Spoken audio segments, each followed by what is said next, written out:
Humans dominate the planet for one simple reason: our intelligence. Yet we are devoting massive resources to building networks designed to surpass our cognitive limits.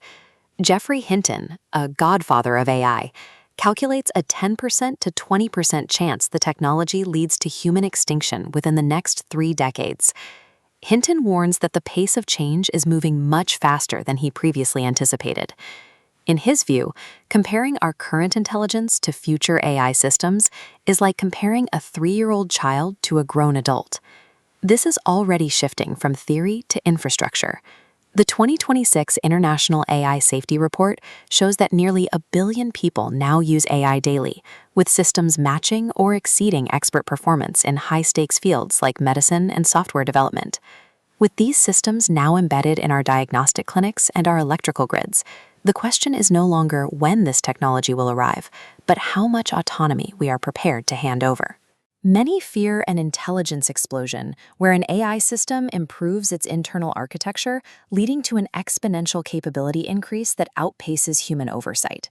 In this loss of control scenario, an advanced system could find loopholes to bypass shutdown commands until it's too late to intervene. The immediate danger is already visible in the laboratory.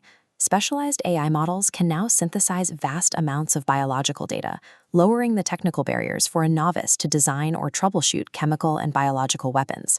These agents provide the practical expertise that used to require years of hands-on experience. Some systems are now capable of outperforming domain experts at identifying and fixing errors in complex laboratory protocols. A hyper-competent system doesn't need to be malicious to cause a catastrophe. It simply needs to execute its assigned goals with an efficiency that bypasses the human safety constraints we assumed were ironclad. But there is a starkly different perspective.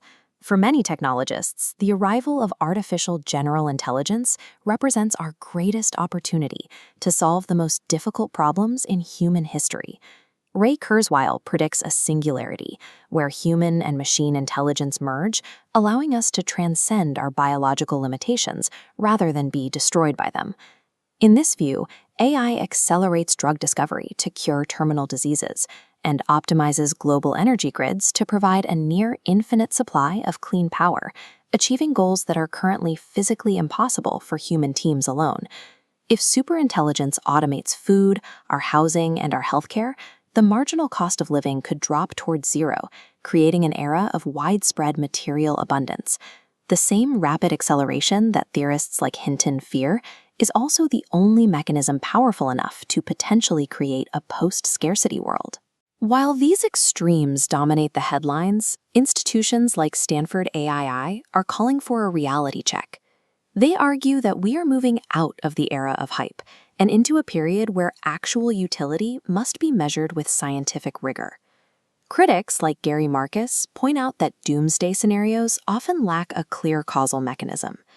They remind us that for all the promises of the last decade, we are still waiting for many foundational AI predictions, like fully autonomous cars, to actually materialize in the real world. At the 2026 India AI Impact Summit, leaders shifted the focus away from science fiction and toward immediate socioeconomic threats. For the Global South, the primary risk isn't a rogue machine, but sudden economic displacement. This chart compares job exposure. Notice that in emerging economies, 40% of the current workforce is in roles that AI can now either perform or complement, threatening to disrupt entire labor markets. In dense, vulnerable populations, this level of automation could widen the gap between those who own the technology and those whose labor is no longer competitive. Focusing on extinction scenarios can act as a distraction. It draws attention away from the real-world crisis of inequality and the immediate pressure being placed on workers today. We are currently dealing with jagged capabilities. AI might solve a graduate-level physics problem, but fail at basic housework. Understanding these specific limitations is the first step in using AI as a tool rather than viewing it as an inevitable replacement.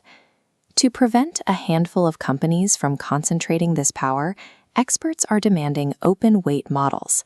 Making the internal parameters of these systems public ensures that research and innovation are accessible to everyone, not just a few tech giants.